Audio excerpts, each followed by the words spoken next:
যখন তিনি একত্রিত করেন তখন কিন্তু আমরা মণ্ডলী হয়ে উঠি।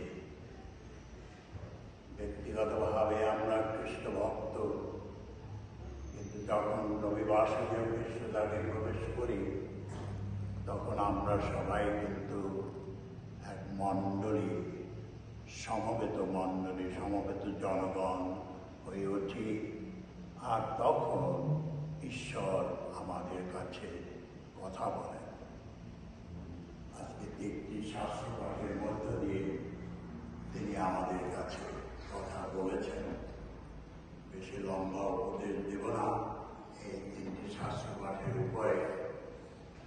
তবে অন্যদের একটি কথা আমাদের সাথে সহযোগিতা করতে চাই। কিন্তু আজকে এই শাস্ত্রপাঠ, আজকে এই তিনটি শাস্ত্রপাঠের মূল কথা হচ্ছে আমাদের জীবনের লক্ষ্য হচ্ছে ঐশ্বরাজ্য, ঈশ্বরের রাজ্য।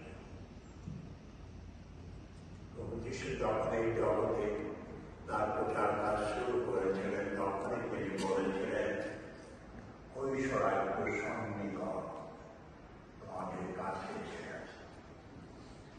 যীশু যা কিছু বলেছেন, যা কিছু বলেছেন, যে দৃষ্টান্ত তিনি দিয়েছেন, যে আদেশ তিনি দিয়েছেন, যে শিক্ষা তিনি দিয়েছেন, সবই কিন্তু সেই ঐশ্বরাজ্যের গোপন রহস্য ব্যক্ত করার উদ্দেশ্যে।